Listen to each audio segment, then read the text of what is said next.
Ještě než si tenhle rozhovor pustíš, tak bych tě ráda chtěla pozvat na první narozeniny podcastu. Akce se bude konat v Radlické kulturní sportovně v Praze od 19:00. Vstupenky jsou už teď dostupné na goout.net a link vám posílám tady sem dolů do popisku. Podrobnější program akce naleznete na Instagramu Vychovávej s láskou.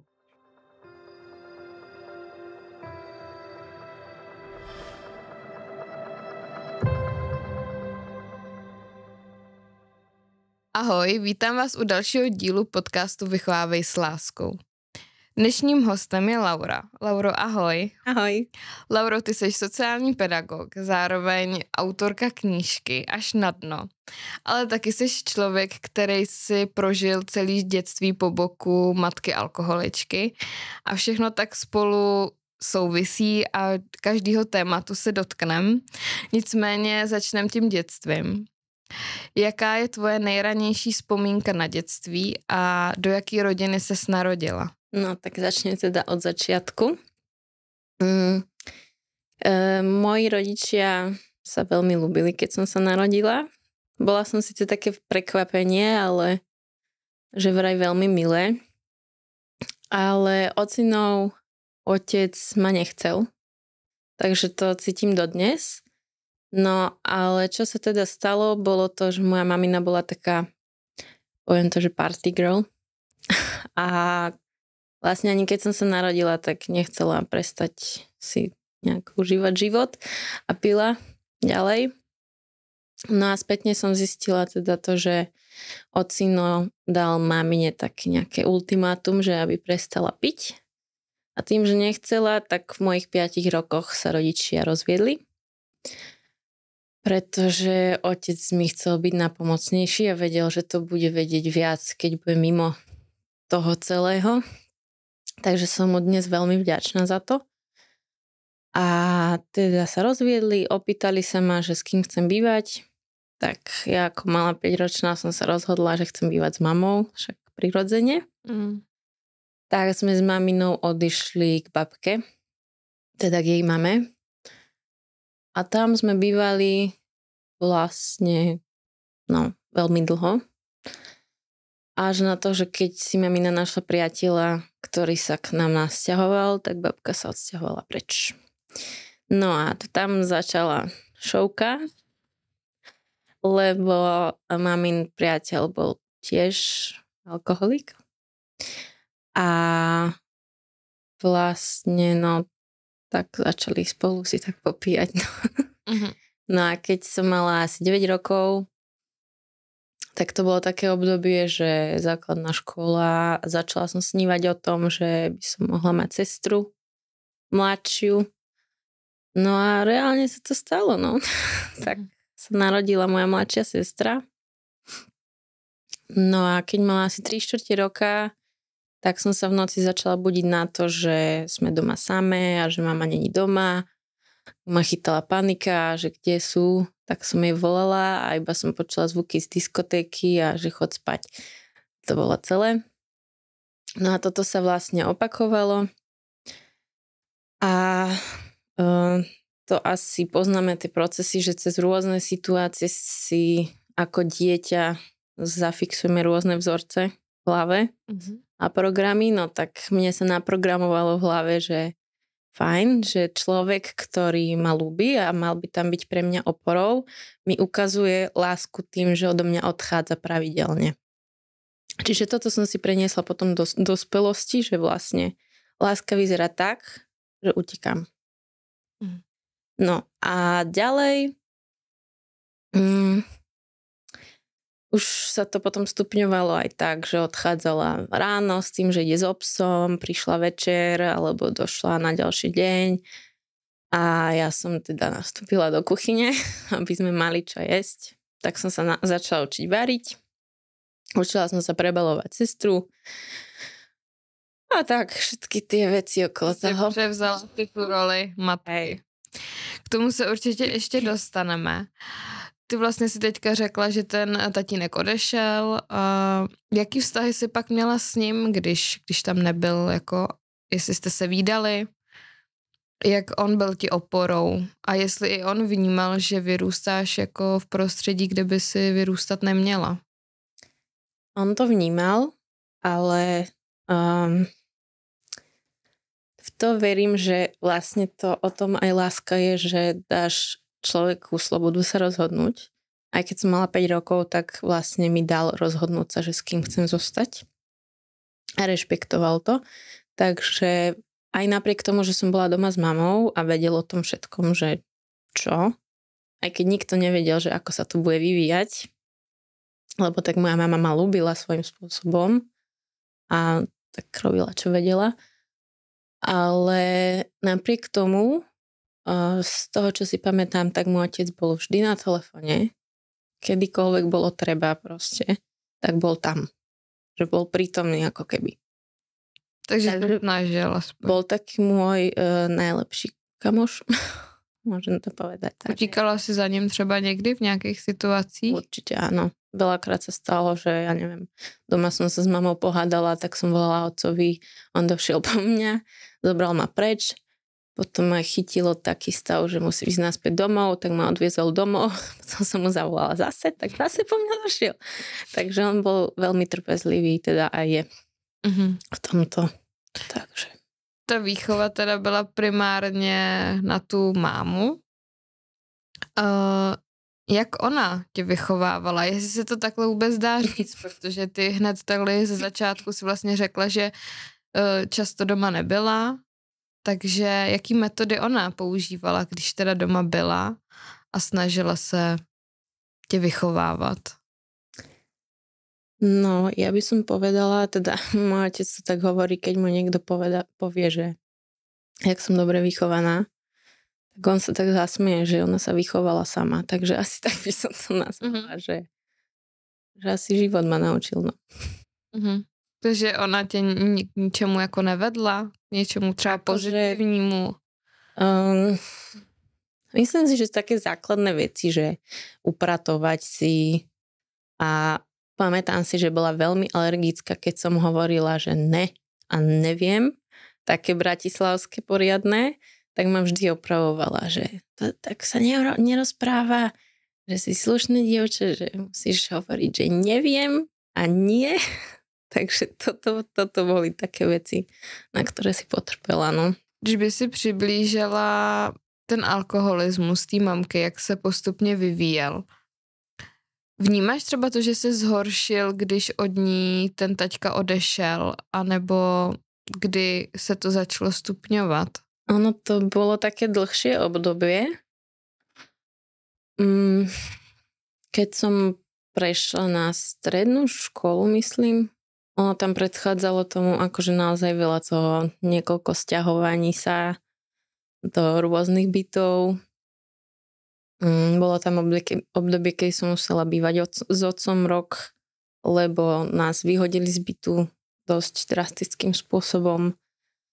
A veľa tohto, ale teda keď toto všetko preskočím, tak kúpili vlastne mamina s priateľom byt, kde bývame vlastne teraz aj stále. A začali sa diať také veci, že teda začali sa hádať s týmto svojim priateľom, teda sestriným otcom, a začali ju byť a tak ďalej. Takže ja som jedného dňa, keď už zdvihol ruku na mňa v amoku, akože fakt len zdvihol, to mama mu viac nedovolila, tak som ho vyhúkala von, to si pamätám. No a keď sa nasťahovala si tam ďalšieho priateľa, ktorý už nebol alkoholik, takže mamina sa začala dávať dokopy. No ale teda prišli hádky a vieme, ako to za závislými chodí, že ako náhle príde kríza, tak spúšťač, hej. Tak začala zase piť. No a keď teda sa začali opakovať podobné veci, lebo však závislý vie pekne vyprovokovať človeka, tak diali sa veci aj v tomto prípade. No a vlastne až to bol ten zlomový bod, že keď aj tento človek sa odsťahoval, tak vtedy akože sa spustila úplne, že pila už liter vodky za deň. A postupka bola, že najprv pivo, potom víno a keď už prešla k vodke, tak už som vedela, že to už ďalej asi nemá iný smer ako že bude zle. Od kdy vnímáš, že se ten alkoholismus začal u té mamky zhoršovat? Ono ten alkoholizmus s tým, že je to tiež nejaký vývoj, že sa to vyvíja a rozvíja tak, keď s tým človek nič nerobí, tak ono to rástlo asi v podstate od môjho narodenia. Ale ten proces toho, ako to na ňu vplývalo, alebo ako sa ona stávala závislou, bolo asi tak, že vzťahy sú jedna vec a tým, že ona si našla priateľa, v ktorom mala takého parťáka na to pitie, tak to bol taký zásadný bod. A viem, že keď sa aj snažila dávať dokopy, tak on bol tak silno žiarlivý, že ju vlastne stiahol naspäť vždy. Takže toto bolo niečo, že vlastne keby možno bola sama, že by tam nemala toho niekoho, kto ju ťahá dole, tak by sa jej to možno aj podarilo ešte. Že to bolo také obdobie, kedy to bolo také, že buď teda bude pokračovať a stane sa reálne, že závislou, alebo ešte by sa to dalo nejako zachrániť. Takže tam si myslím, že toto bol taký prvý bod zlomu u nej, že tá žiarlivosť, keď ona začala pracovať a našla si niečo, čo ju bavilo a on ju stiahol z toho. Takže vlastně, jako když to shrneme, tak jako toxický vztahy. Toxické vzťahy. No a ako začal jej alkoholizmus, tiež to bolo v detstve a tým, že ja som veľmi zvedavý človek, tak som si zisťovala, že ako to vlastne vyzeralo.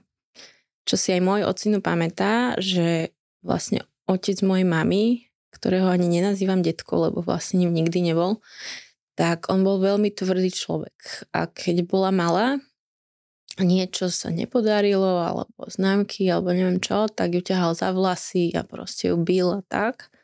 No a keď sa s ním babka rozviedla, tak bývali samé a babka tým pádom tvrdo pracovala, aby ich uživila a mamina bola stále sama doma. Vo veku 17 plus minus, čiže vtedy, keď najviac potrebovala nebyť sama, tak bola a tým pádom sa dostala do partie a už to išlo. A to jsou přesně pak ty generační vzorce, který si neseme dál a dál. Vzhledem k tomu, že si vlastně vyrůstala v rodině, kde ten alkohol byl velký téma. Jak tebe to poznamenalo žít po boku celý dětství mamky, která je závislá? No, ako som teda začala s tým, že som sa naučila, že teda láska má tú formu, že utekám alebo odchádza od teba niekto, tak následovne to bolo asi také, že pri prechode na strednú školu sa to začalo výrazne na mne zviditeľňovať, že ja som bola také dievča, čo si aj teta pamätá, že keď som bola malá, tak som veľa nerozprávala, že dostať zo mňa vetu bolo akože fakt veľmi náročné. Takže to bolo jedno také, že ako to na mne sa prejavovalo. Že som si vlastne všetko dusila v sebe. No a vlastne aj v tom období, keď sa moja sestra narodila, tak som sa dostala do nemocnice. Som mala cystu na čreve. Som im skoro odišla pod skalpelom. A nikto nevedel prísť na to, že prečo. A vlastne až teraz, keď si to sama nejak študujem, že ako funguje telo, psychika a všetko prepojené, tak som si uvedomila, že presne emócie prežívame v bruchu a tým, že ja som všetko dusila, tak asi nastal problém. Takže toto bolo aj z tej fyzickej stránky, čo si myslím, že to tak bolo. No a na strednej škole si pamätám také momenty, že začala som chodiť v čiernom, bola som hrdá na to, keď to niekto videl. To boli také moje tiché výkriky, to volám, o pomoc. alebo začala som počúvať metalovú hudbu s kamarátkou, ktorú som mala, že úplne, že od malička. Tak pri tej som zaspávala, lebo to bolo niečo, čo prebilo tú bolesť, že no. A ešte si spomínam na také veci, že ja som milovala tanec, keď som bola malá. Ja som tancovala, že od škôlky.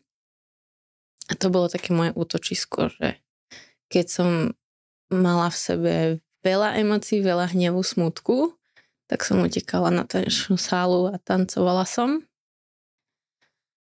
Ale paradoxne, čo je veľmi zaujímavé, tak ma to nikdy neťahalo k alkoholu. Že aj keď som to videla doma, tak som si povedala, že proste toto ne. Ja takáto byť nechcem. Ale teda bolo obdobie na strednej škole, keď som si povedala, že fajn, idem si robiť osobný prieskum a že zaujíma ma, že prečo naša mama vymenila 2 svoje céry za fľašu alkoholu. Tak som s kamarátmi zo strednej chodila na výlety von a začala som skúšať teda ten alkohol. Párkrát som sa opila. Pamätám si jednu situáciu, prišla som domov, trošku pripitá, mama došla domov, opitá, sadla si ku mne na posteľ a teraz sme sa tam obidve na seba opity kúkali. A mi tak išlo hlavou, že toto čo je za rodinu? Že niekde sa stala chyba. No a vlastne tam som nechala som to tak, lebo som nepochopila, že vlastne pointa môjho prieskumu bola že nikde. Jasně. Ty jsi vlastně tady i říkala, že jsi musela převzít tu roli mámy, protože se stávalo, že ten rodič tam nebyl a ty jsi musela starat o tu mladší sestru. Mohla by si třeba popsat, jak vypadal nějaký váš běžný den a jak se třeba cítila, když tam ten rodič nebyl a musela si řešit nějaký situace? No, náš bežný deň, keď bola malinká, tak vyzeral asi tak, že mama ju zobrala do škôlky, ja som ju občas brávala zo škôlky a potom už po obede sme boli buď same doma, ja som tým pádom nechodila s kamarátmi von nikam, lebo som bola doma, alebo som vlastne ani kamarátky nemala, lebo však tým, že som bola uzavretá tiché dieťa, tak to moc nedalo. No a keď som mala aj kamarátky, tak väčšinou to bolo o tom, že ich mami ma posielali preč a zakazovali mojim kamoškám sa so mnou baviť, lebo že dieťa alkoholičky. No a tým pádom som bola so sestrou doma stále. Robila som jej copiky, tancovala som s ňou a tak. Čiže to bol taký bežný deň, no, že sme boli spolu doma, alebo teda boli aj mamina s frajerom doma a bylo to veselé, no. Pamatuješ si třeba nějaký konkrétní situace, kdy byla mamka nebo ten její přítel pod vlivem alkoholu a existovaly třeba nějaký situace, kdy si měla z mamky strach? Áno, a to je inak tiež taká zaujímavá vec, že keď človek začne piť, tak bude veľmi milý alebo je agresívny. A naša mama teda bola ten agresívny typ alkoholika. Čiže to už bolo také obdobie, že kedy som ja chodila na strednú a už sme bývali vo svojom, tak vždy, keď sa opila, tak bola agresívna. Akože to boli, že nadávky, ktoré tu nebudem asi hovoriť, ale ja som bola v priebehu 12 hodín, že všetko. Od lenivej, sprostej, neviem čo, až po to najhoršie, čo poznáme. Takže tam to začalo tak nejak vznikať, že najprv tu bolo, že bolesť, zranenie a potom to prerastalo do takého, že smutok, lebo človek, ktorý má byť najbližší, tak zdáva dole dennodenne. No a strach prišiel, keď začala trieskať dverami, alebo raz si pamätám situáciu, kedy sa dobíjala ku nám do izby, ja som zamykala dvere. A keď akože som sa zavrela so sestrou do izby, aby náhodou niečo, som sa ju snažila tak chrániť pred tým všetkým. Alebo raz, ja som vedela, že ona keď sa opije a že keď ju pošlem spať, tak sa vyspí a bude v pohode. No a raz bola teta vlastne z otcovej strany u nás na návšteve a som sa za ňu hanbila, lebo bola opitá. Tak som jej povedala, že mami, chod si ľahnuť. Plne pokojne, jemným hlasom. A iba som, jak je to slow motion, som sa tak pozrela dozadu a videla som za sebou asi pol metra. Moja mama takto s rukou mala kuchynský veľký nôž v ruke a moja sestra tak držala jej ruku. Že vlastne za tú kľudnú vetu, teda pokyn, už bola rozbehnutá, že asi dostala nervy na mňa. Takže to bol taký moment, kedy som si povedala, že wow, že toto už je moc. Je něco, co tě třeba od té mamky fakt jako nejvíc mrzelo, co třeba jako řekla a máš to v té hlavě do teďka? Až na tuhle šílenou situaci teda s nožem, jo, to mi přijde šílený. Rozmýšľam. No ono, ja som tým, že som jej úplne odpustila, tak veľa vecí odišlo z mojej hlavy, ale asi som najviac nemala rada, keď ma volala, že ty lenivá lemra alebo krava sprostá, lebo som sa potom fakt cítila, že sprostá. Takže asi tak. Alebo zvykla hovoriť, že mám držať hubu. To som sa tiež inak naučila potom, no. Takže to boli také veci. Že, ale hovorím, že ono aj tým procesom, ktorým som prechádzala, že veľa odpúšťania, veľa uzdravovania tak veľa vecí potom poodchádza z tej hlavy, čiže... Prostě si to vytěsnila, to chápu. Ty zmiňuješ, že se třeba rodiče ostatních dětí zmiňovali právě, aby se s tebou nebavila a tak dále, takže to povědomí o tom, že tvoje mamka je alkoholička, tam bylo v tom okolí. Přišel někdy přišla nějaká pomoc někdy od někoho, protože měli jste určitě nějaký sousedy, to povědomí o tom bylo a není v pořádku, aby dítě vyrůstalo v takovémhle prostředí. Tak jestli tam pomoc nějaká někdy od někoho přišla, anebo jestli to nikdo neřešil? Mala som v škôlke kamarátku, Alicu. A ešte som mala druhú kamarátku, s ktorou som vyrastala už aj pred škôlkou, ktorá sa volá Martinka. No a ich maminy boli také, dajme tomu, že kamarátky mojej mamy. Sice Alicina ju poznala tak niekde zo školy. Ale tým, že sme boli všetci zo starého mesta, tak proste sa poznali. No a mamina tejto Alici, tak ona je veľmi taká rozumná žena. A ona bola tá práve, čo videla, že nemôžem takto byť. Čiže oni ma brávali na víkendy, na výlety. Spávala som tam tak často, jak sa dalo. Čiže oni boli takí tí, že tam som bola, keď niečo. A viem, že si oni spomínajú, častokrát mi rozprávajú, že už ma ich chceli zaniesť mame, ale našli ju v krčme, tak ma zobrali zase naspäť k sebe. Takže oni boli taká moja záchytná rodina.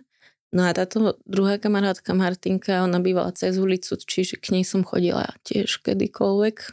Ale tak tam sa tiež pilo. Teda jej otec hlavne. Ale tak bolo to pokojnejšie o mnoho ako u nás. A nějaký ospod a tak dále byl u vás třeba někdy, nebo se to prostě neřešilo? No, neriešilo sa to veľmi dlho. Až teda, keď sme boli na strednej, raz si pamätám, že zazvonil niekto zo sociálky. A nemám šajnu, že kto ich zavolal, ale pamätám si, že som im nechcela otvoriť. Pretože som videla tú mladšiu sestru a prvé, čo mi nabehlo, že fajn, moja sestra tu má 2 závislých rodičov, ja som maloletá, takže asi by skončila v detskom domove a to nechcem. Takže toto sa mi zvrtlo všetko v tých pár sekundách a proste neotvárala som. Mhm. Co učitelé a škola? Protože pokud učitel ty děti vnímá a snaží se jim nějakým způsobem pomoct, tak pokud se to dítě chová jinak, než jako běžně, což ty si říkala, že jsi byla prostě tichá, neměla si kamarády a tak dále, tak ten pedagog by to měl navnímat a měl by hledat tu příčinu toho. Stalo se ti třeba někdy, že s tebou učitel nějaký mluvil o tom, jestli je doma všechno v pořádku, nebo jestli si třeba neměla problémy ve škole, nebo naopak, že jsi byla třeba premiantka, protože fakt jako v té škole se to hodně odráží potom. Mm-hmm. To je pravda.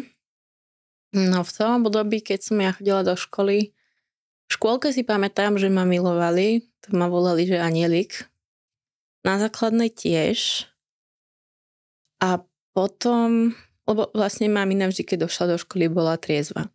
A ona, keď bola triezva, tak bola veľmi milá, zlatá a všetko, takže to by nikoho ani nenapadlo, že niečo mám doma. No a na strednej škole rozmýšľam. Na strednej škole som mala skvelú riaditeľku, ale s ňou zase komunikoval môj otec. Čiže tam sa to stratilo, ale teda tam už myslím, že oni aj vedeli niečo, ale tam už ja som ako keby ožila. Ja som na základnej škole začala chodiť na krúžok. A tam som sa naučila rozprávať o tom, čo sa deje. Lebo vedúca, neviem, či bola, že zvedavá, alebo ona bola tá, čo videla na mne, že niečo nie je v poriadku. Mm-hmm. No a my sme tam boli zoskupenie detí, ktoré každé bolo z inak rozbitej rodiny. Čiže ja keď som to videla, že nie som tam sama, nie som jediná taká tá divná, tak som začala rozprávať. Čiže vedúca na turistickom kružku bola tá, ktorá to zo mňa vytiahla. No a tým, že som začala o tom konečne rozprávať a vlastne potom som nastúpila na strednú, tak už som tam mohla nastúpiť ako také normálne decko viac menej. Mm-hmm. Čiže tam sa to už nejak neriešilo. Ale na základnej, na 8. 9. ročník, tam som mala veľké problémy. Tým, že som došla domov a musela sa starať, tak tam na to učenie nebyl prostor. Nebyl. A nikdo se tím jako nezaobíral, že máš špatný známky nebo tak? Nie, tam to bolo skôr o tom, že asi nemám v tej hlave moc. No to je zajímavý a fakt jako z mý pozice pedagoga je to prostě špatně, no, protože fakt jako pokud vnímáte dítě, že buď zlobí hodně v té škole, má špatný známky, nebo naopak je úplně, kam ho dáte, tam ho najdete, má jedničky, je prostě, nemluví s nikým, tak vždycky zatím jako něco je a myslím si, že ten třídní učitel by to měl poznat a měl by to řešit. No, tak asi ještě nebyla taká vědomost, no, vtedy. Je to možný. Cítila jsi někdy, že máš něco zanedbanýho, co se týče nějakých základních potřeb, jako je třeba jídlo, pití, elektrika, voda, nebo něco takového, nebo zvládala tvoje mamka aspoň tyhle základní potřeby vám zajistit? Ja si akože nepamätám z tohto veľa. Pamätám si, že áno, varila som častokrát aj ja, lebo ma to chytilo, bavilo ma to. Ale aj keď tam nebola teda, tak som varila ja. Ale keď bola doma, tak ona varila dosť často práve, že? Takže si myslím, že akože zvládala tieto veci. Aj bola dosť poriadku milovná. Priam až teda alergická na neporiadok. Ale práve táto Alic s jej maminou si pamätajú také momenty, že neviem, že som nemala jesť alebo tak. A ty si to nepamatuješ? Ja si to nepamätám vôbec. Mhm. Takže myslím si, že zvládala viac menej aspoň tieto základné veci. Jak moc si myslíš, že to dětství po boku toho alkoholu tě ovlivnilo? Mám to dať na percentá? Dáme to, že 10 z 10. A ono to právě i souvisí s tím, že děláš práci, jakou děláš a vlastně i tu knížku. K tomu se jako dostanem, ale je to fakt, že asi úplně hodně. Je to dosť hodne. Bol taký moment, keď ocino si vlastne našiel priateľku, ona mala vyštudovanú sociálnu prácu a mala nejakú známú terapeutku, tak ma tam zobrali jedného dňa. To som bola ešte na základke a som si tam sadla. Bola to, že teta Gaba. A začala sa ma pýtať otázky. A ja som tam sedela a teraz mi v hlave išiel monológ, že ona si vážne myslí, že jej budem akože odpovedať. No a tak som odpovedala iba v štýle, že áno, nie. No a koniec rozhovoru bol asi taký, že no, Lauri, tvoja mamina je závislá na alkohole. A s týmto som išla domov. A to bolo jak keby som dostala, že to nový ruksak na chrbát a teraz, že fajn, a teraz jak s tým mám chodiť.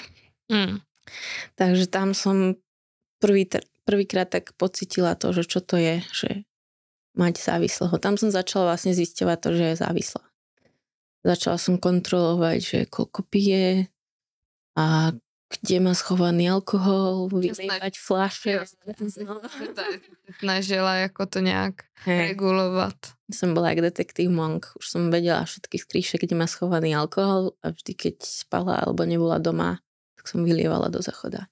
Jaký máš teď názor na alkohol? Vyhejbáš se třeba společnosti nějaký, kdy se někde jde a tam se pije?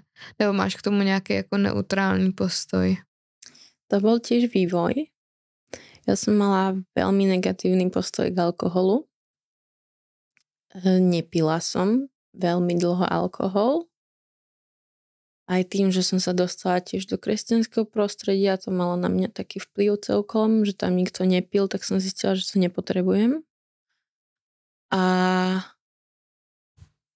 veľmi dlho som mala takú averziu voči tomu, aj keď sa niekto v mojej blízkosti opil. A vyhýbala som sa fakt ľuďom, keď boli opití, tak som proste odišla preč. No a potom tým sebarozvojom a sebapoznávaním som zistila, že žiadny extrém nie je zdravý. Tak môj ocino paradoxne som mala problémy so žalúdkom a ma začal brávať, že pôjdeme na deci červeného. No a takto sme začali búrať teda nejakú tú aversiu, ktorá mi nerobila dobre. Tak som sa naučila, že alkohol ako taký není zlý. Len to, ako ho človek zneužíva. To je to choré. Tak som si našla takú tú zlatú strednú cestu aj pohľadu na alkohol. Ale s čím mám problém sú opití muži.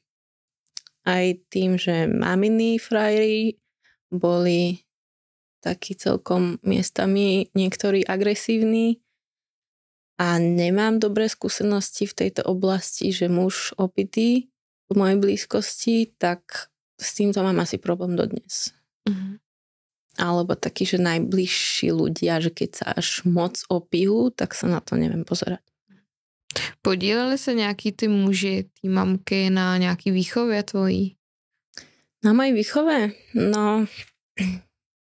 Nebo snažili se třeba tě nějakým způsobem, třeba tím agresivním vychovávat? No to, čo vo mne vychovali, bolo asi, že pohľad na mužov. Mala jedného, to bolo hneď po odchode od otca, ktorý bol asi, že jediný priateľský chlap, ktorého mala voči mne, ten sa mňa staral a bol milý. Ale potom akože zažívala som také, že jeden ma sledoval v sprche cez okienko v kúpeľni, ďalší mi posielal potom také divné správy a moja mama mi stále opakovala tým, že bola zranená, že muži sú svine. Takže toto ma naučila, že chlapom sa nedá dôverovať a že vlastne radšej bez chlapa ako s chlapom. Keď som videla, akých má doma, tak som si povedala, že takto asi všetci sú takí. Mhm. Máš Takže teďka problém v dospělosti navázat vztahy? Myslím si, že mi to ide celkom dobre, že som na dobrej ceste, lebo som sa naučila, že nie všetci sú rovnakí. To bola moja najväčšia výhra. A začala som sa učiť teda dôverovať. To bolo tiež také zlomové obdobie v mojom živote, kedy som si našla, že extrémne slušného chlapca. Vlastne vždy som si tak nejak našla niekoho, kde som sa cítila bezpečne. A nejak sa mi to začalo lámať v hlave teda, že dá sa to aj inak. Mm-hmm. Ale je to ťažké pre mňa. Akože v dnešnej dobe, obzvlášť keď vidím, že ako tie vzťahy fungujú, teda nefungujú, je to pre mňa veľmi náročné mužovi dôverovať. To musím priznať, no. Mm. A keď už som aj dôverovala, tak väčšinou zmizli. Ale tak to všetko, hovorím, je to práca so sebou, so svojou hlavou, takže je to na dobrej ceste, si myslím. A je to pochopitelný, když ten mužský vzor prostě tam byl takhle narušený. Já kdybych se vrátila ještě k té smrti té mamky, protože je to dost zásadní věc a muselo tě to jak tebe, tak vlastně i tu mladší ségru ovlivnit. Mohla by si popsat, jak vlastně se potom ten život změnil po té smrti a co tomu teda předcházelo, protože asi příčina smrti je ten alkohol. Tak jestli bys to mohla popsat, jak ten život se změnil. Áno. Predchádzalo tomu to, že vlastne už keď odišiel aj ten posledný partner, tak už som bola na dne. A aj keď by sa mi možno malo uľaviť, ale vtedy sa mi tak dosť, už som cítila taký tlak, že potrebujem odísť, lebo sa asi zblázním. A už tu nebude mať kto byť ani pre tú moju sestru. Tak vtedy som mala takú kamarátku, s ktorou som bola dosť často v kontakte. Volala sa Katka.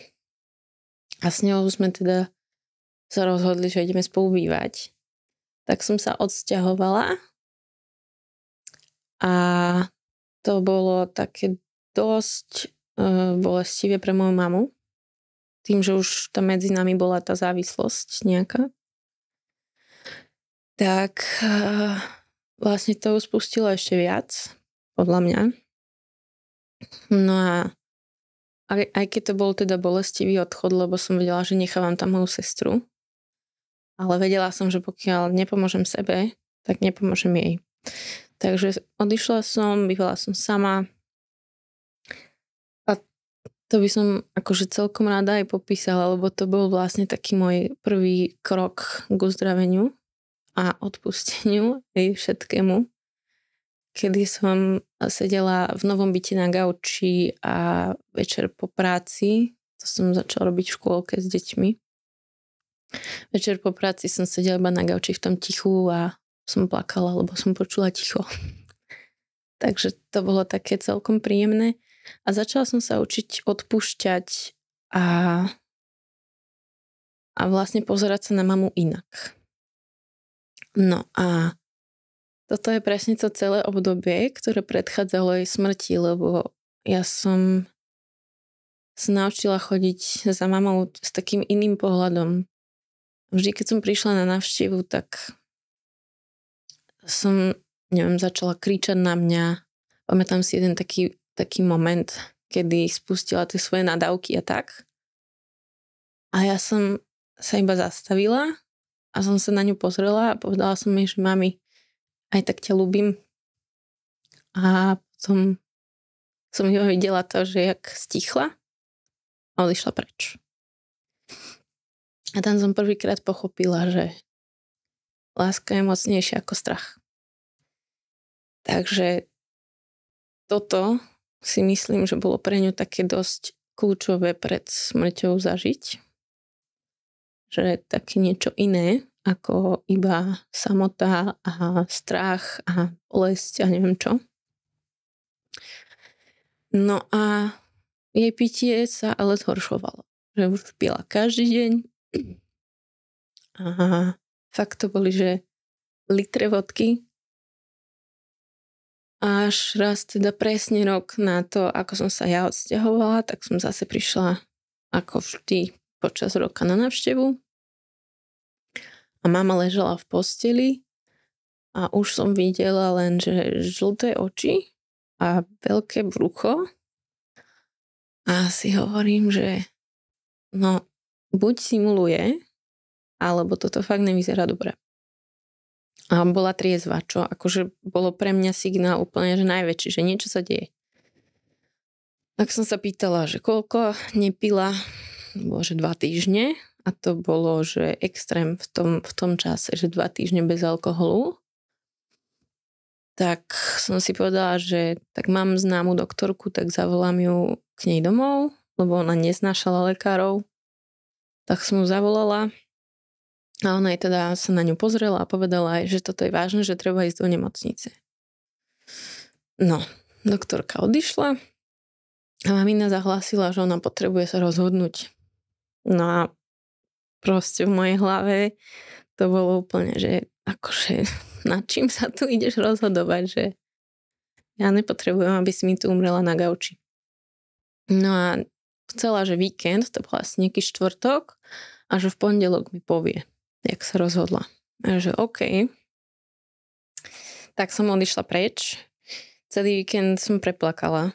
Proste s tou predstavou, že mi povie, že nikam nejde a že bude doma a že mi tam umre na gauči a čo budem potom robiť. No a pamätám si, že ten víkend mi išla po hlave taká jedna otázka, že či som ochotná ju milovať, aj keď sa rozhodne inak, ako sa mne páči. Alebo ako si predstavujem, že by sa mala rozhodnúť.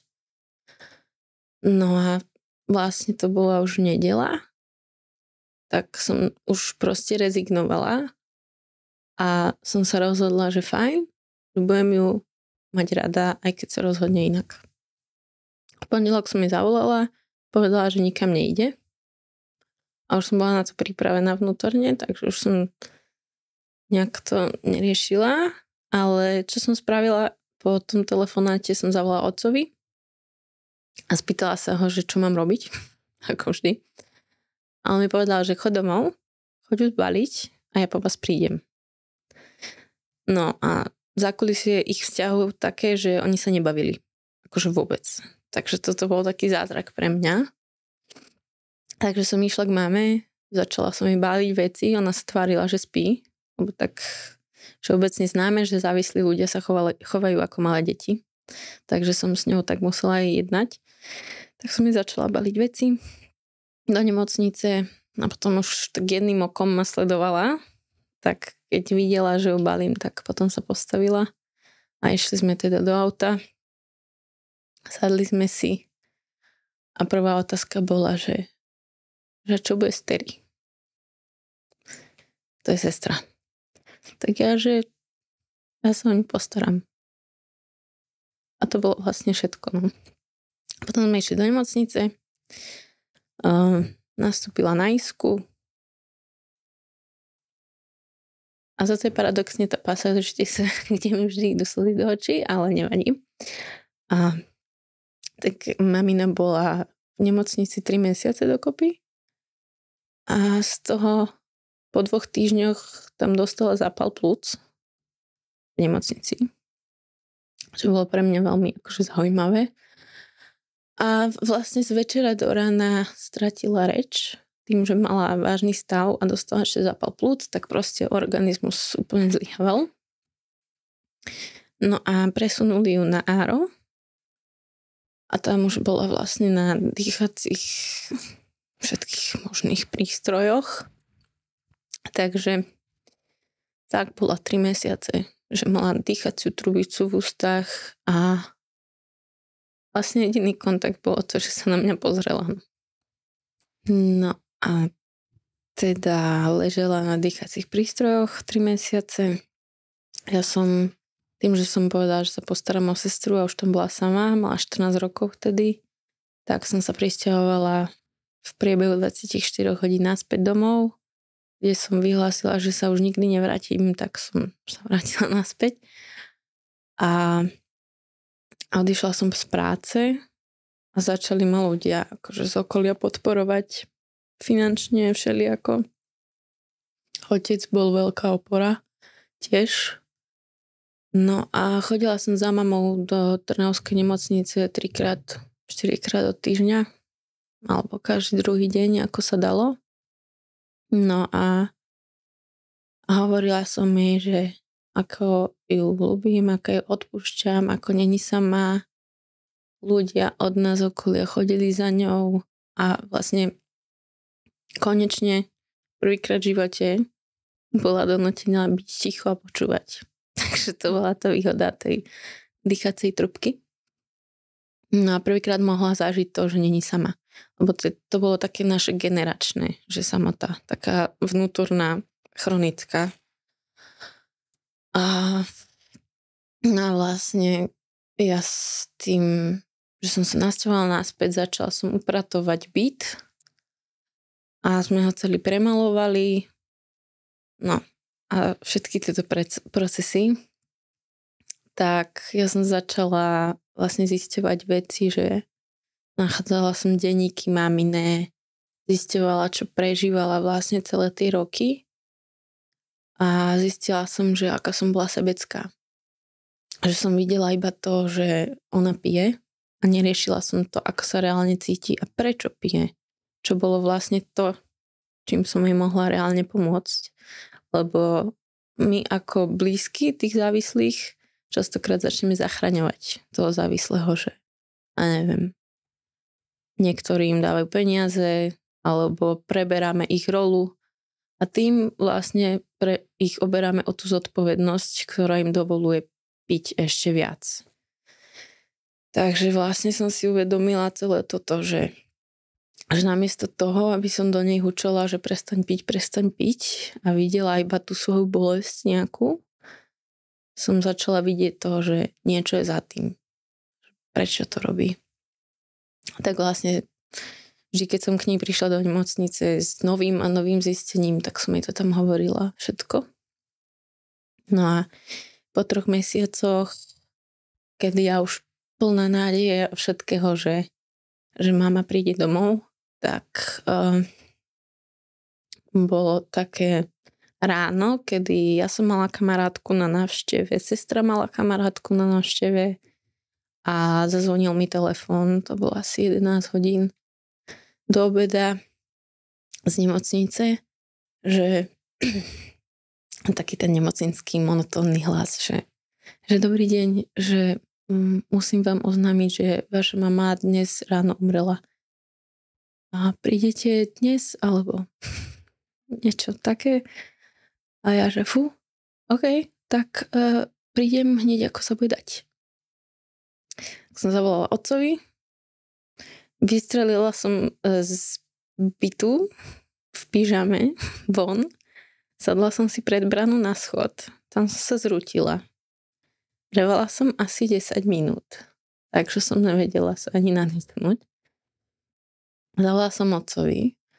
Medzi tým, ako došiel, tak som si vlastne uvedomila, že väčšinou sa pýtame, že a prečo sa to stalo a že bože, ak existuješ, tak je to tvoja vina a takéto všetky veci a vlastne ja, jak som sa upokojila a sedela som vonku v pyžame, tak som si uvedomila, že môj detský sen bol, aby moja mama spoznala radosť a lásku a že kdekoľvek teraz je, tak asi je snaď pri zdroji teda. Že už je lepšie proste. To bola tam moja taká predstava toho. že už sa netrápia tak. Takže s týmto nejakým postojom a s vedomím toho, že hore je malé dieťa, ktoré je závislé na mne od toho momentu, som sa vrátila s kamenným výrazom do bytu. Obliekla som sa. Postarala som sa o to, aby babi zobrali sestru proste von, niekam. Tak som išla do nemocnice a ešte pol hodinu som tam učila do mojej mŕtvej mamy, aby sa prebrala. A nič. Tak sme vypísali všetky papiere. Išli sme domov. Povedala som sestre, že teda mamina zomrela. Sestra vyronila 2 slzy a to bolo všetko. Takže asi to bolo také, že čo predchádzalo tomu, že mama zomrela. No a to, čo sa dialo potom, no, myslím si, že sa nám možno to bude znieť hnusne, ale uľavilo. Lebo zrazu bol doma kľud. Takže určite to malo aj také tie pozitívne stránky. Môžem povedať, že mne sa zmenil život o 180 stupňov, lebo už z toho posunu, že už som bývala sama, bola som samostatná, mala som svoj život, som vlastne bola naspäť a tú svoju rolu, do ktorej som sa postavila ako mala, tak teraz bola taká oficiálna. Sestra chcela zostať so mnou, tak že OK. Som začala vybavovať všetky papiere. Proste od pohrebu až po súd, kde som si vypýtala sestru do náhradnej osobnej starostlivosti. Som vybavovala všetko proste sama. A jasné, že s oporou, ale väčšinou teda som musela sama. No a sestru mi zverili a odtedy žijeme si tak samé, no. Už je to 7 rokov, už to bude aj 8 tento rok. No a úprimne, moja sestra asi zo začiatku vyzerala byť celkom že rada. Že proste ona mala takú tú skrytú nenávisť voči mame. A až proste rokmi a tým, jak som s ňou, možno aj ona ani nevedela častokrát, že s ňou robím tak, aby cez to vedela prejsť, či už cez kreslenie, cez rôzne také krátke rozhovory, kedy som sa snažila vyťahovať z nej tú bolesť alebo nejak otvárať to, že treba odpustiť a tak. Mm-hmm. Tak pomaličky sa z toho dostáva aj ona, aj keď stále si myslím, že má dosť naložené ešte, s čím treba pracovať. Ale dnes je z nej inteligentná, mladá, cieľovedomá dáma, čo akože si myslím, že je celkom zázrak. Ja som vlastne rok po maminej smrti mala posledný vzťah a keď sme sa rozišli, tak vlastne som si povedala, že idem investovať tie roky, kým ona nejak nedospeje do toho, aby som sa o ňu postarala, aby mala všetko, čo som ja nemala. Takže som sa venovala iba jej. Takže to bolo takéto obdobie, no, po tom, čo mamina zomrela. Prerobili sme byt, lebo tam sestra chcela zostať. Mala som nejaké zdedené peniažky, takže všetko som dala do bytu. No a začala som študovať sociálnu prácu, lebo vlastne v tom roku, keď som bývala sama, som mala priestor rozmýšľať nad sebou, že kto som, čo som, prečo som tu. A tak. A prišla som na to, že fajn, jedna vec je, že moja mama potrebuje spoznať lásku a že asi preto som sa narodila. Neviem. A druhá vec, že sú tu aj ďalší ľudia. Že aj keď mama zomrela, tak stále sú tu ďalší ľudia, ktorí potrebujú vidieť a zažiť. No a že snáď toto peklo, čo som si prechádzala, nebolo len tak. Bo keby bolo, tak by ma to celkom sklamalo. Tak vlastne som v sebe našla takéto niečo, že fajn, Laura, tak ideme to prežiť bez závislosti, bez liekov, vyhrabeš sa z toho a ukážeš im, že sa to dá. Inak. Já teda musím říct, že si dostala naloženo teda hodně a je jako obdivuhodný, jak se s tím dokázala vypořádat a vlastně tě to dovedlo k té práci, kterou děláš teďka. Měla jsi jako někdy období, kdy jsi potřebovala vyhledat třeba nějaký odborníky, protože na to psychické zdraví takováhle událost musí mít obrovský vliv a objeví se to, jako nejde to zcela vytěsnit.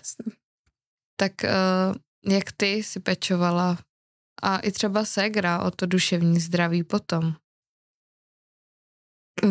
Keď som spomínala tú Gabu zo základnej školy, teda z toho obdobia, tak ja som k nej chodila vlastne vždy, keď som cítila potrebu, že potrebujem niekomu ísť, tak som vedela, že ona je tá, ktorej môžem zavolať, môžem tam prísť, takže ona bola taká jedna kľúčová osoba v tomto príbehu celom. A potom tiež v období strednej školy ma táto vedúca z turistického krúžku dostala do takej komunitky mladých veriacich ľudí. Takže to bol tiež pre mňa taký bod, kedy ja som začala veriť. Začala mi rozprávať práve ona o tom, že odpustenie alebo čo znamená milovať človeka bez podmienok. No a začala som objavovať tento svet, lebo u nás v rodine také, že Boh a viera neexistovalo. My sme sa na tom skôr smiali. No a keď som začala sama doma nejak objavovať to, že fajn, tak teda ak existuje ten Boh, tak čo to teda je? Ako to vyzerá? Alebo ako to funguje? A začala som si aj čítať doma. No a práve to bolo pre mňa asi takéto najviac, že som čítala veľa o tom, ako odpustenie vyzerá v praxi a ja som taký človek, že keď už si niečo čítam, tak snad to aj do praxe si chcem nejak aplikovať, ak to má fungovať. Takže som veľa si to skúšala na mojej mame, tieto veci. No a stalo sa to takými mojimi piliermi v živote, že viera vlastne prišla stade to. Lásku som sa naučila cez mamu, že ma vytrénovala teda poriadne. No a radosť potom teda som spoznala cez mojich veľmi blízkych priateľov. To bolo, že som bola pozvaná ako prekladateľka na americko-rómsky tábor a práve cez týchto úžasných ľudí Rómov prišla naspäť radosť do môjho života. Čiže ono vlastne áno, bol tam aj ten odborný pohľad, ale veľa spravilo práve tí obyčajní ľudia, ktorí si ma vypočuli. Táto moja rómska skupinka ľudí, oni fungujú ako rodina. Že možno niektorí aj nie sú, že pokrvní nejako, ale oni majú tak krásne vzťahy, že tam som prvýkrát zažila to, že čo znamená rodina, ako to má fungovať. Že ma prijali medzi seba a vlastne som sa učila to, že vždy, keď sme niekam išli, tak sa starali všetci jeden o jedného. Tým pádom aj o mňa. A tam som sa to vlastne tak na novo učila, že ako to má fungovať. Plus teda mi cez nich sa vrátila radosť do života, lebo ako vieme, tak o nich je známe, že vedia prežívať emócie poriadne naplno. Takže veľmi im ďakujem. A aby som povedala, že teda sú GFM, hej, aby to bolo jasné, sú tanečníci. A tým, že ja som bola tanečník kedysi, tak toto ma tiež tak navrátilo do života.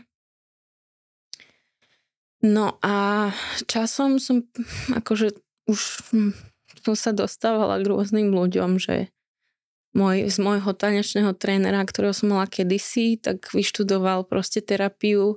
Začala som k nemu chodiť na terapie, potom som sa dostala k ďalším mentorom, že vždy nejaké obdobie života ma sprevádzal niekto.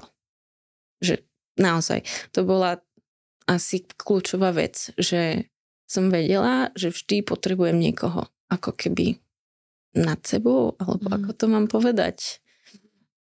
A že som vedela, že sama to nedám. No. Ale to vnútorné uzdravovanie mňa a odpúšťanie sa dialo v mojej izbe. Tam som si všetko preplakala, odpúšťala a tak ďalej. A nedávno som vlastne prišla k takému tomu motivačnému obrázku, že vždy sa vlastne posúva tá bolesť generácie na generáciu, až kým niekto sa neodváži precítiť tú bolesť úplne a nejak tým prejsť. Čiže som tým prešla, no. My už jsme tady zmínili to, že jsi sociální pedagog. Působíš na střední škole. To tě vlastně dostalo hlavně to, co jsi prožila. Díky tomu to děláš. Co je hlavní náplň práce sociálního pedagoga a co vlastně děláš? No. Aby som teda popísala to, že aj ako som sa k tomu, lebo dobre, fajn, detstvo je jedna vec, ale sociálneho pedagóga nemôže robiť hocikto, že áno? No jasne, musíš to vystudovať. No, tak presne, ja som bola taká, že hlava vždy plná nápadov a na všetky smery a toto chcem robiť, hento chcem robiť a tak. A keď som mala asi 24, 25, tak som bola taká frustrovaná, že však každý má tu svoju nejakú oblasť a tam dáva všetku energiu a buduje si niečo, kariéru. A že čo ja mám robiť? Že ja neviem. A potom iba tak rozmýšľam, že no, tak čo si robila celý život? Fajn, dobre, doma závislosť, mladšia sestra, hento, že sociálna práca sa to volá. Tak som sa prihlásila teda na vysokú s tým, že som išla externe a že keď ma zoberú, tak je asi rozhodnuté. Tak ma zobrali. No a vyštudovala som po 6 rokoch úspešného štúdia. Som skončila minulý rok. Som teda ukončila úspešne vysokú školu s tým, že som posielala s hrdosťou svoj diplom mojej bývalej triednej zo strednej školy a ona mi povedala tým, že teraz riaditeľka, že či nechcem rovno nastúpiť na pozíciu sociálneho pedagoga. A mala som už takú prax za sebou, že 4 roky som prednášala po školách v rámci jednej organizácie. Presne s týmto príbehom a s témou spoluzávislosti, lebo to som vlastne bola spoluzávislý človek. A vlastne keď som videla ten popis, ja že wow, že tak to je presne pozícia, o ktorej som snívala celé roky. A už som mala tak v sebe, že fajn, po Slovensku už som si pochodila a v Bratislave som neprednášala, že vôbec. Že tak asi by bolo fajn trošku lokálne začať pracovať. No tak som po pol roku, vlastne od septembra, som nastúpila na strednú školu a začala zisťovať, že čo to obnáša. No a úloha sociálneho pedagoga, ako by som to opísala? Tým, že je to nové, tieto všetky podporné týmy na školách, tak s mojou teda novou kolegyňou, psychologičkou sme sa snažili priznať to, že fajn, všetkým je známe, čo robí psychológ na škole. Ale čo robí sociálny pedagóg, ktorých je stále málo, že není známe. No tak sme zistili teda to, že OK, spoločné máme to, že mám tiež individuálne sedenia, ak sa niekto potrebuje porozprávať, riešiť veci a tak ďalej. Som tam, Ale teda robím aj s kolektívom, že keď v rámci triedy je nejaký problém, tak idem, riešim. Alebo teda presne závislosti, šikany a tak. Len teda mám polovičný úväzok, takže toho nestíham veľa. Uh-huh. Ale v skrátke asi to, že vzťahy sú taká hlavná náplň práce. Je nějaký příběh, se kterým se třeba jako stotožnila, že za tebou třeba přišel nějaký student a měl třeba podobný příběh jako ty? No, asi by som našla zo pár. Možno aj tak jeden, kde to dievča sa stará tiež o menšie dievča. Lebo musí. Takže setkáváš se i třeba na těch přednáškách s lidmi, co tam takhle mají a jsou ve věku 15 a vejš let. Hej. Ale veľa za mnou chodí aj dievčat, ktoré možno majú problémy so sebavedomím. Tam tiež akože vidím toho veľa. Tiež som si tým prechádzala. Lebo tak hej, keď sa niečo deje doma, tak prirodzene si to dieťa bere na seba. Takže som aj z tohto mám. Takže veľa vecí, s ktorými za mnou chodia. No, teraz mi ani v rýchlosti nenapadá, že čo. Ale tak sú to aj vzťahy s chlapcami, hej, dievčatá. Alebo sebaobraz, alebo ponižovanie doma a tak ďalej. Tak mám to všetko v balíku služieb, takže hej, rozprávame sa a vidím veľa situácií, ktoré sú mi podobné z toho, čo som mala. Co tě nejvíc baví na téhle práci? Čo ma najviac baví? Práca s tými mladými ľuďmi a to, že viem, že to je ten vek, keď im pomôžem nájsť taký iný smer a že sa to dá inak ako alkoholom a drogami a neviem čím všetkým, tak viem, že môžu mať o mnoho kvalitnejší život. Takže to ma baví, že keď a im stačí málo, že vážne, možno vieš aj ty, že 1-2 sedenia, kde si povieme, že fajn, takto sa cítiš, toto sa s tým dá robiť a sem sa vieš dostať a tá zmena, že proste tým, jak sú ešte flexibilní a ešte to není tak tuho tá trauma a hlboko, tak sa s tým krásne dá pracovať a keď vidím tú zmenu a vidím reálne už po tých pár mesiacoch na niektorých, tak to je to, čo milujem. Proste vtedy si poviem, že tak to moje peklo stalo za to. Já jsem tady i zmínila to, že jsi napsala knížku Až na dno. Co tě k tomu motivovalo a proč ses rozhodla svůj příběh takhle jako sdílet? No, prvý moment bol presne ten, keď som si hovorila, že snáď som toto neprežila len tak, aby som si to nechala pre seba.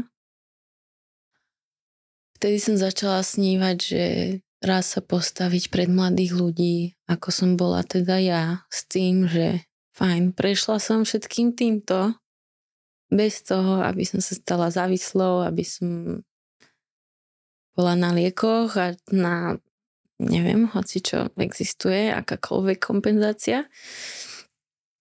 Tam to začalo tak nejak rásť a potom som dostala príležitosť prednášať pod organizáciou, teda s mojou vlastnou témou, spracovanou a s tým teda, čo som prežila. No a po 4 rokoch prednášania už som cítila, že už je to moc. Že už asi nevládzem rozprávať a stále sa vrácať do tej minulosti.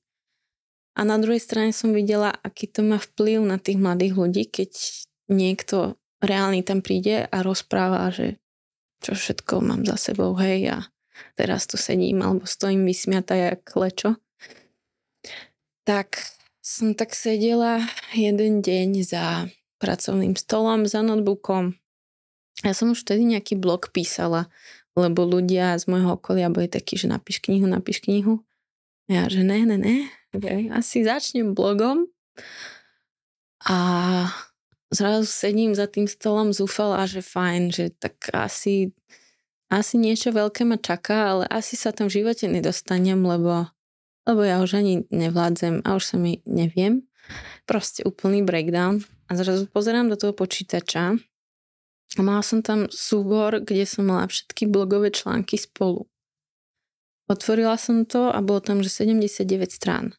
A iba mi prefrčalo cez hlavu, že dobrý základ na knihu. Že je čas. No a za 3 mesiace bolo 200 strán na svete. Takže toto bolo takéto obdobie, že som si uvedomila, že tak fajn, kniha sa môže dostať všelikde, aj tam, kde by som sa možno ja nedostala. Takže to bolo také to, že prečo. S čím ta knížka vlastně je? No, o čom je? Čo by si povedala, kebyže si iba podľa toho názvu, že až na dno? Tak jako vzhledem k tomu, jaký příběh máš za sebou a co jsi mi teďka řekla, tak asi klasicky se to dá poznat. Aj. Já bych to typovala na nějaký prostě osobní deník, kdy tam datuješ vlastně ty svoje nějaký emoce, tu svoji fázi, protože až na dno. Presne. To zřejmě souvisí s tím, že se z toho dna dá odrazit a to vlastně ty i přednášíš. Aj. Takže presne o tom je tá knižka, presne tak to je spravená, ako si to popísala. Dobrá si, áno. A hej, tým, že ja som si ako dieťa zvykla občas písať, keď bolo fakt, že najhoršie momenty, tak som si písala práve do denníka, lebo mi to pomáhalo. Tak som písala knihu aj teda v podobe denníka s tým, že už počas tých 7 rokov po maminej smrti alebo aj počas toho, ako bola v nemocnici, čo som sa všetko učila od toho, že ako som vychádzala z toho, že sebectvo a tak, alebo že ako odpúšťať, alebo momenty typu, keď som prišla po smrti mojej mamy k terapeutke s tým, že fajn, každý deň sa mi chce plakať, potom sa smejem a furt niečo, že ja som sa asi zbláznila. A ona sa začala smiať, že Lauri, Sláva, konečne ožilo to dieťa v tebe. A to boli presne tie emócie, že tým, že nebudem prezrádzať veľa, ale častokrát, keď sme takzvané pod palbou zranenia a bolesti, tak sa emócie uzavrú. Čiže si vystavíme múrik. No a toto všetko tam opisujem, ako som sa dostávala zo spoluzávislosti, čo je spoluzávislosť, ako som sa dostávala zo straty mojej mamy, teda našej mamy. No a všetky tieto veci. No a chcela som, aby to bolo niečím špeciálne tým, že moja práca je úzko spätá s mladými ľuďmi.